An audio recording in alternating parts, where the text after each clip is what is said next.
नमस्कार, मैं हूं अविनाश चंद्रवंशी और आप देख रहे हैं न्यूज़ प्लस 21। इस वक्त हम राजधानी रायपुर के धरना स्थल बूढ़ा तालाब पर मौजूद है, जहां पर अनेक प्रकार के जो संघ है वो लगातार आंदोलन कर रहे हैं। और इसी बीच में यहां पर हमारे साथ जो मौजूद साथी दिख रहे हैं वो छत्तीसगढ़ कृषि स्नातक शासकीय कृषि अधिकारी संघ के सभी सदस्य हैं, जो ग्रामीण स्तरों पर किसानों का जो काम करते हैं, आरओ जिसे ग्राम सेवक भी कहते हैं, उनका काम करते हैं। और यहाँ पर देख पा रहे हैं कि वेतन वृद्धि को लेकर यहाँ पर लगातार मांग कर रहे हैं। पिछले कई वर्षों से इनका यही मांग रहा है, लेकिन अभी तक सरकार इनकी मांगों को नहीं सुना। इसीलिए आज एक सांकेतिक धरना जो है राजधानी रायपुर के बूढ़ा तालाब पर आकर ये बैठे हुए हैं। तो इतनी भीषण गर्मी में 42 डिग्री तापमान है, जिसमें महिलाएं भी, तमाम संख्या में महिलाएं भी यहाँ पर मौजूद हैं। सभी अपने दूर दराज पूरे प्रदेश भर से यहाँ पर पहुँचे हुए हैं और लगातार धरना प्रदर्शन कर रहे हैं। आज एक सांकेतिक धरना है इनका कई प्रकार से जो वेतन वृद्धि के मांग को लेकर जो है वो लगातार प्रदर्शन करते आ रहे हैं। आइए हम जानेंगे इनके प्रदेश अध्यक्ष से कि किस प्रकार से इनका मांग है, कौन कौन सा मुख्य मांग है, और अगर ये मांग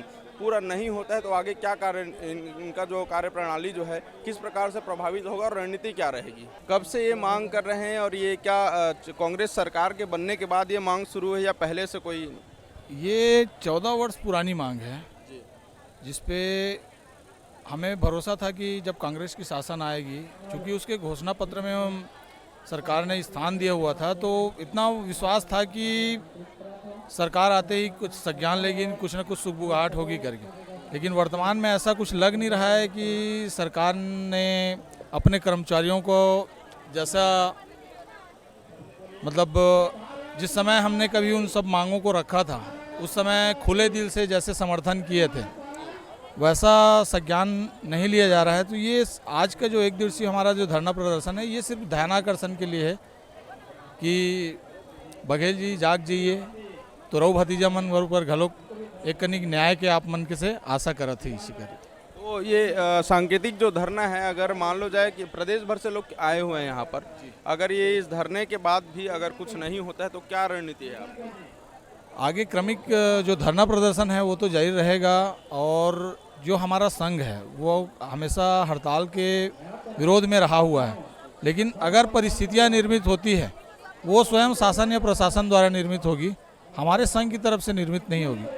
अगर जो वास्तविकता है, वास्तविक हक मांग रहे हैं, कोई अलग से जिनको शासन के ऊपर न वित्तीय भार आना है न कुछ है ना, तो मेरे रेट पे बढ़ने से तो वित्तीय भार जरूर आएगा ना, कैसे नहीं आएगा?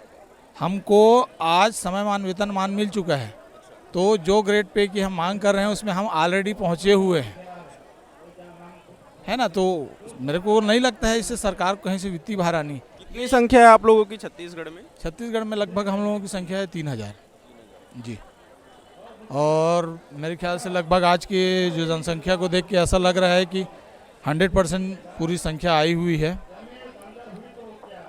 इस प्रकार से आप देख पा रहे हैं कि वेतन वृद्धि का जो मांग है, 4300 ग्रेड पे का मांग है, वो इनके द्वारा लगातार कि पिछले कई वर्षों से चला आ रहा है। इन्हें उम्मीद थी कि भूपेश बघेल के सरकार आने पर ये जो मांग है इनका वो पूरा हो जाएगा, लेकिन वास्तविकता में ऐसा नहीं हो पाया। और इसी वजह से ये सांकेतिक धरना के लिए राजधानी रायपुर के धरना स्थल पर पहुंचे। हमारे साथ कुछ महिलाएं भी मौजूद हैं जो प्रदेश के कई अलग अलग हिस्सों से आई। उनसे भी हम जानेंगे कि किस प्रकार से उनका वेतन वृद्धि के लिए संघर्ष रहा। 4300 ग्रेड पे के लिए हम लोगों की डिमांड काफ़ी टाइम से चल रही है। शासन से हमारा यही अनुरोध है कि वो हमारी मांगों को बहुत ही जल्द सुने और उसे पूरा करे। हम लोग टेक्निकल डिग्री हैं और हमको हमारा ये अधिकार है कि हमको 4300 ग्रेड पे मिलना ही चाहिए। कहाँ से आए हैं आप? हम आरओ आरंग, रायपुर जिला।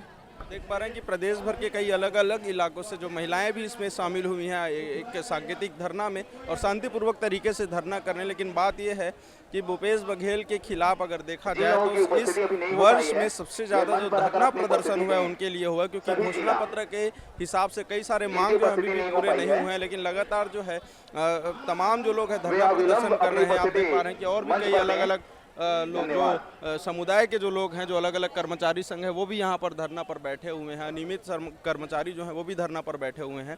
लेकिन अब देखने वाली बात यह होगी कि आने वाले वक्त में चुनाव है, और चुनाव से पहले किस प्रकार से भूपेश बघेल इनके पक्ष में आते हैं, इनका साथ देते हैं। अगर साथ नहीं देते हैं तो क्या चुनाव में भी एक बड़ा प्रभाव जो है पड़ने को देखने मिल सकता है।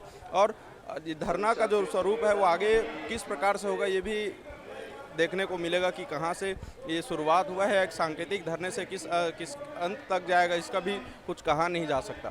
कैमरा पर्सन दिलीप कुमार सिन्हा के साथ अविनाश चंद्रवंशी, न्यूज़ प्लस 21, आपके हक की बात।